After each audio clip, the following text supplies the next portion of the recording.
Let's begin with a word of prayer together.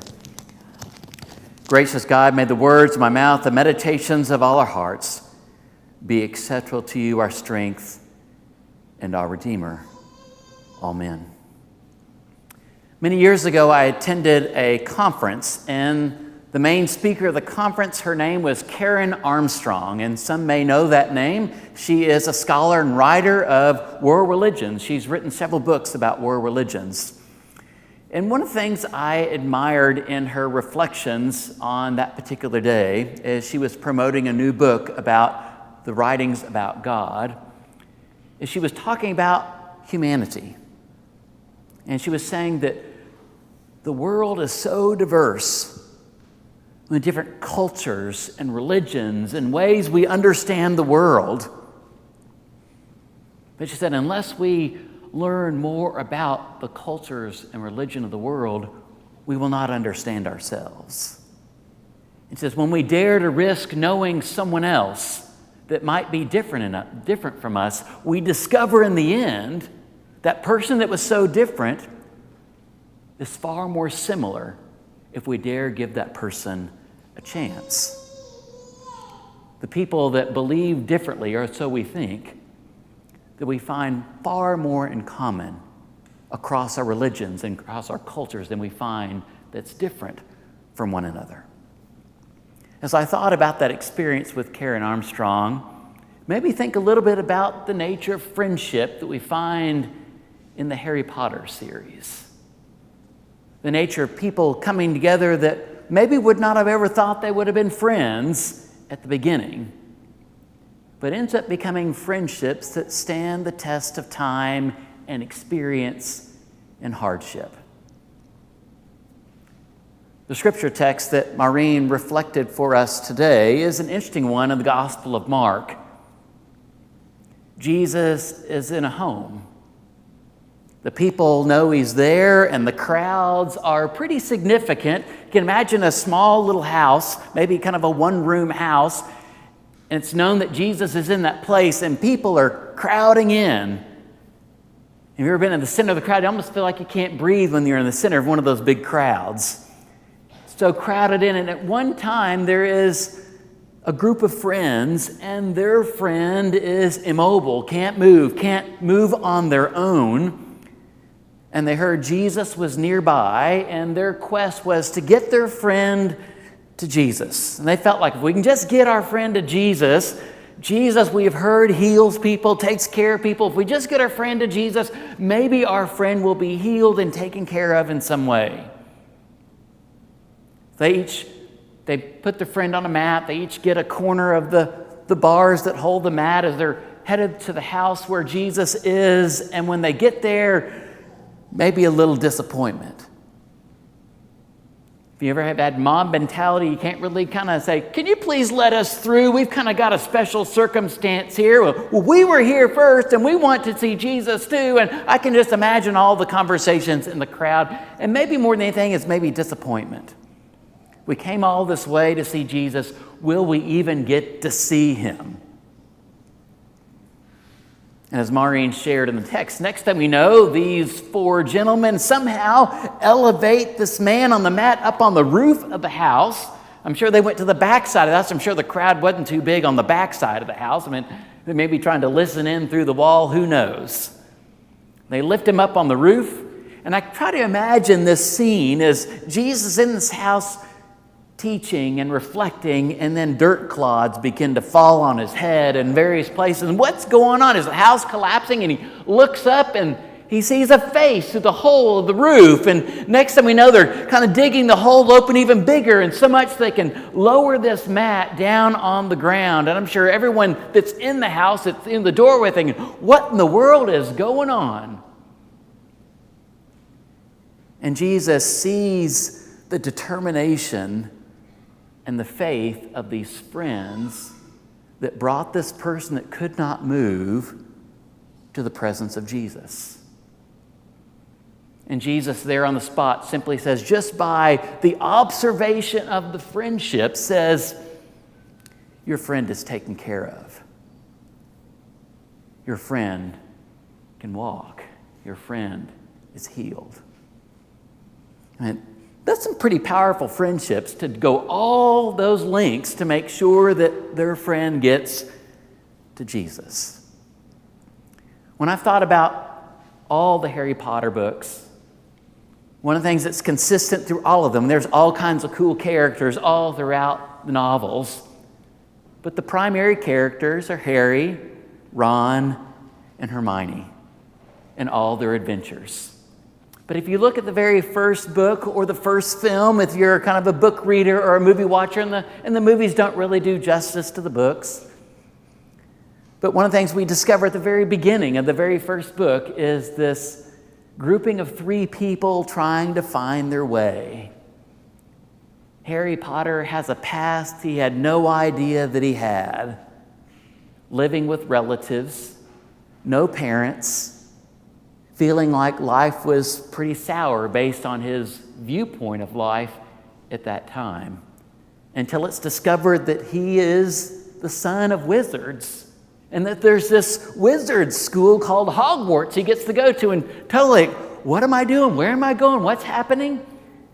And this person called Hagrid shows up and takes him to all the stores to get to all the things he needs. He gets his wand, he selects his wand, and that itself is an adventure to figure out what wand Harry is going to have. He gets his owl, he gets all the things he needs to be at school and trying to figure out what's this going to be like. And he gets on the train, which is another adventure in itself. He gets on the train and gets in a cabin or a train car with Ron Weasley. And Ron seems to be kind of an outsider himself. He's got a family heritage of his brothers, his father, his whole family has been to Hogwarts before, and everyone just assumes Ron has this own family legacy he has to live up to, and Ron's kind of a fumbling, bumbling, not sure what to do kind of kid, and kind of awkward a little bit and trying to figure his own way. And he and Harry drum up this friendship in the train on the way to Hogwarts their very first year. And so those two create kind of a friendship with each other. And it's not till a little later in the first film that Hermione shows up, and she's kind of the know-it-all, knows all the answers. Hand goes up, any kind of question in the class about some kind of potion or some kind of spell or some ability to cast a spell, Hermione's hand always goes up, I know. And sometimes those kids that are the I know kids can be socially awkward too, because those that don't always know kind of like push off the ones that seem to know. And so Hermione had her own sense of fitting in.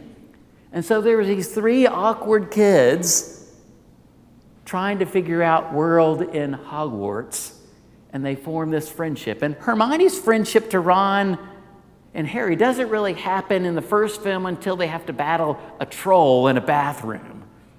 And it was even after that experience that really the three of them solidify their friendship with one another. And then there's others. Neville Longbottom, who's kind of on the periphery, one of the friends that kind of is on the edge but close to that threesome. And he's tired of Ron and Harry sneaking out all the time from the room, getting their group in trouble, Gryffindor, their group in trouble all the time, and getting points docked for the House Cup at the end of the year. And toward the end of the first film, Neville tries to stop them. You're not going this time. You're not going this time. Trying to prevent them from getting in trouble, and they freeze him on the spot, and they carry on with their mischief. It's not till the end of the first film that Dumbledore gives a little accolade to Neville Longbottom in the end, when they're just a few points shy of winning the House Cup at the end of the first book in the first film. It takes great bravery, Dumbledore says, to stand up to your enemies, but just as much to stand up to your friends. Dumbledore later, several books later, says, you can't choose your fate, but you can choose others. The people we surround ourselves with become really critical. I know as a parent, the choice of my children's friends was some of the most important choices I think they made in their life. In the first film, when there is the sorting that goes on between Gryffindor and Hufflepuff and Ravenclaw and Slytherin. There is the first year people get up and there's the sorting hat that's put above them, and the sorting hat talks and eventually claims which of the 4 houses you're going to be in.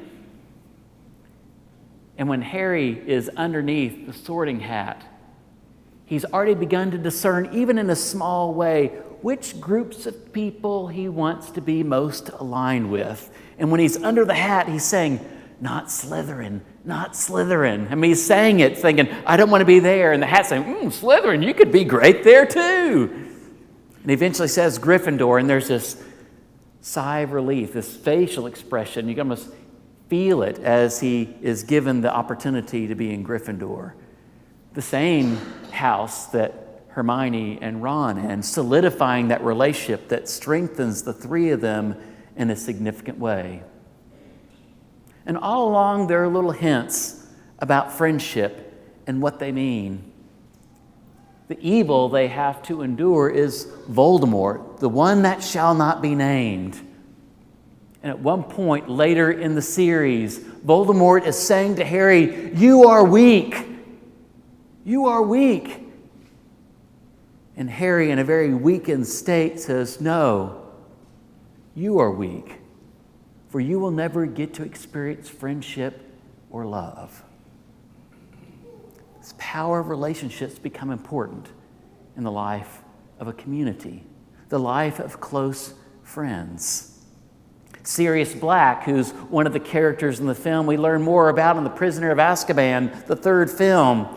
And Harry kind of thinks he's an enemy, and not until toward the end of the book that he discovers that Sirius Black is his godfather, and thinks he betrayed his parents, but realized he was actually a friend to his parents. It's Sirius Black who says to him later on in the series, and says to him, "If you really want to know what people are like, pay attention to how they treat their inferiors rather than how they treat their equals." All along, this powerful theme of friendship carries on. Now, in the first 3 books, the friendship between Harry and Ron and Hermione seems pretty strong, and then the friendships kind of reach a rub in the Goblet of Fire, the 4th book. And it's then, if you're following along, they reach kind of the adolescent stage where they can go to dances and hormones kick in and all the kind of things happen, and their friendship gets tested a little bit. Can our friendship withstand some of these changes that are happening with each other? But one of the things we discover, even amongst relationships and crushes and hardships that happen in the relationships, the thing that holds them together all along is their true loyalty to one another. In The Half-Blood Prince, it's Hermione that eventually says to Harry, "We're with you no matter what." And to me, that's what friendship is all about. The series is about 3 friends that stand with one another. And I dare say, if any of them had any kind of hardship, and if there was any of them in the story, which they don't, it's not a story about Jesus, but if there was somehow Jesus woven into the story and says, "Our friend is hurt, we've got to get our friend to Jesus," there's no doubt those friends would carry their hurt friend on the mat. They would climb on the roof. They would dig a hole in the roof and they would lower their friend. And Jesus would acknowledge the loyalty they had in their friendships to take care of the person they loved and cared for so much. It's been fun rewatching some of the films, my sermon homework over the last few weeks. And one of the things that's hard to teach about friendship is you want to teach lessons about friendship. This is how you make a friend. This is how you treat a friend. And friendship is something that just kind of evolves. Many of us have friendships that we know are ones that stand the test of time. And there's other friendships that last only as long as those time periods of our life last. We have a friendship at work, but when we shift work or go to another place, maybe that friendship doesn't carry over, that we end up finding they're kind of a temporary friend. It's not a bad thing to have a temporary friend or acquaintances. I mean, I can go on Facebook. I've got over 1,000 friends on Facebook, but how many of them are really my friends? I could probably count on my hand how many people I could call in the middle of the night at 2:30 and saying, I need to talk. I've got a problem. And if it was serious enough, even if they lived halfway across the country, I think if I asked them, they would leave at 2:30 in the morning and head my way. That's what St. Andrew Christian Church is all about. It's about establishing friendships that no matter what, we're with you. There are people in this church that have hardships. We all like to put on a pretty face when we get here on Sunday mornings. But when we peel back the true essence of ourselves, there's wonder, and there's doubt, and there's struggle, and there's hurt, and there's pain. How many of us think, I don't know how I'm going to make it another day? What do we need in those moments? We need friends. And we made a promise today already to an almost 1-year-old, to Lily Ann Morris. And we pledged to be her friend, just as we pledged to be each other's friend. And that's what I get out of Harry and Ron and Hermione. There's all kinds of magic and spells and adventures. But in the end, can we stick by one another? Can we stand beside one another when life gets hard? Can we stand beside one another when there's justice in the community that needs changed? Can we stand by one another and shout from the rooftops when we protest or demonstrate? Can we stand with one another on the edges and margins of our community where those that can't get enough food or affordable housing to live in, do we stand with those? We're reminded by Sirius Black, our true measure of friendship is by staying with those that seem inferior or have less than we have, rather than those that already have everything. Maybe it's right. Whether it's Dumbledore or Jesus or whoever it is that speaks to us. We can't choose our fate. But people, those we can choose. And those people make all the difference in our faith and our journey together. Amen.